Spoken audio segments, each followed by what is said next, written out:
मैं माया हूँ, शब्दों से खेलने वाली, अपनी कल्पनाओं में डूबकर कहानियां बुनने वाली एक लेखिका। लेकिन आज जो कहानी मैं सुनाने जा रही हूँ, वो कोई कल्पना नहीं, वो मेरा सच है। सब कुछ शुरू हुआ उस शाम, जब मैं आर्शिकेश के एक रिट्रीट में अकेले वक्त बिताने आई थी, भागती दौड़ती जिंदगी से दूर, कुछ पल खुद के लिए। मेरे कमरे की बालकनी से गंगा की कल कल सुनाई देती थी, और हवा में एक अजीब सी शांति थी।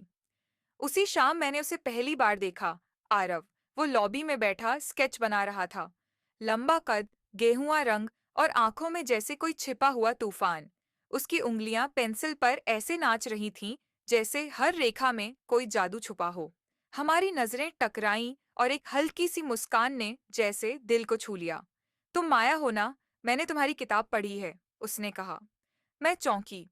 अरे, वाकई, तुम्हारे किरदारों में आग होती है, जैसे तुम खुद आग हो। उसकी बातों में एक गर्माहट थी, कुछ ऐसा जो दिल की दीवारों को धीरे धीरे पिघला दे। उस शाम हम घंटों बातें करते रहे, किताबों, कला, रिश्तों और अधूरी इच्छाओं के बारे में। रात को जब मैं कमरे में लौटी, तो दिल अजीब तरीके से धड़क रहा था। मैं खुद से सवाल कर रही थी, क्या मैं फिर से किसी के करीब आने के लिए तैयार हूँ? लेकिन मेरे जिस्म ने उस सवाल का जवाब मेरी सोच से पहले दे दिया था। अगले दिन आरव ने मुझे अपने स्टूडियो में बुलाया, जो वहीं रिट्रीट के पास एक पुरानी हवेली में था। दीवारों पर अधूरी तस्वीरें, कैनवस पर लहराते रंग, और एक हल्का अंधेरा, जैसे हर कोना कोई कहानी कह रहा हो। क्या मैं तुम्हारी तस्वीर बना सकता हूँ? उसने पूछा। मैंने हंसते हुए कहा, तस्वीर? मेरी? हाँ, लेकिन सिर्फ बाहरी नहीं। मैं तुम्हारी रूह को रंगों में उतारना चाहता हूँ। उसकी आंखों में कुछ ऐसा था जो नकारा नहीं जा सकता था। मैं चुपचाप उसके सामने बैठ गई। कुछ देर तक वो मुझे देखता रहा, जैसे मेरी आत्मा के आर पार झांक रहा हो। फिर उसने मेरी दुपट्टा हटाया और मेरी कंधों पर उंगलियां फिराईं, नजाकत से, जैसे किसी कविता की पंक्तियां पढ़ रहा हो। एक सिहरन सी दौड़ गई मेरे भीतर। स्पर्श में एक जादू था। धीरे धीरे स्पर्श रंग बनता गया, और रंग भावना। जब उसकी उंगलियां मेरे चेहरे के पास आईं, तो सांसें रुक सी गईं, और फिर, बिना किसी शब्द के, उसने मुझे चूम लिया। वो पहला चुंबन, धीमा, गर्म, और पूरी दुनिया को भुला देने वाला। मैं पिघलती गई, एक एक परत खुलती गई। उसकी बाहों में एक अजीब सी सुरक्षा थी, और उसकी त्वचा पर एक नशीला गंध, जैसे बरसों से जानती हूँ उसे। उस रात हवेली की उस अंधेरी कोठी में कला और कामना का एक नया रंग बना। हमारा रंग। हमारी सांसें मिलती रहीं, हमारी रूहें उलझती रहीं। उसने मुझे ऐसे छुआ जैसे मैं कोई नाजुक मूर्ति हूँ, और ऐसे चाहा जैसे मैं कोई अधूरी कविता हूँ जिसे पूरा करना जरूरी है।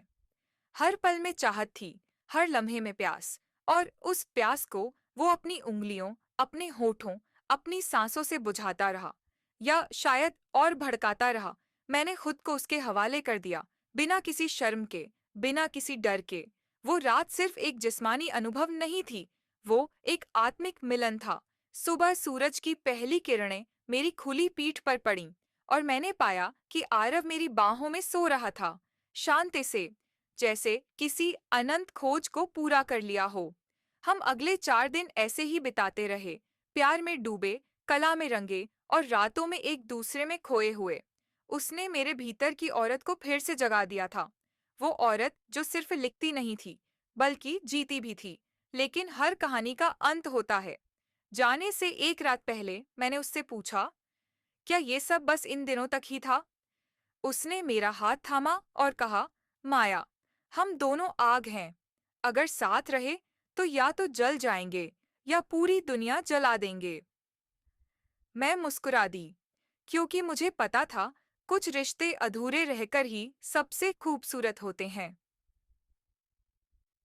आज मैं फिर अपनी किताब पर काम कर रही हूँ। उस किताब की नायिका अब और भी सशक्त है, और उसके होठों पर एक मुस्कान है, जैसे कुछ मीठा, कुछ तीखा, कुछ सांझ के बाद का रहस्य।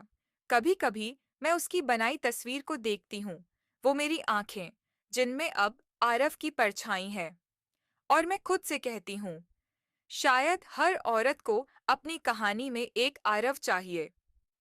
थोड़े वक्त के लिए ही सही, लेकिन पूरी उम्र की कसक देने के लिए।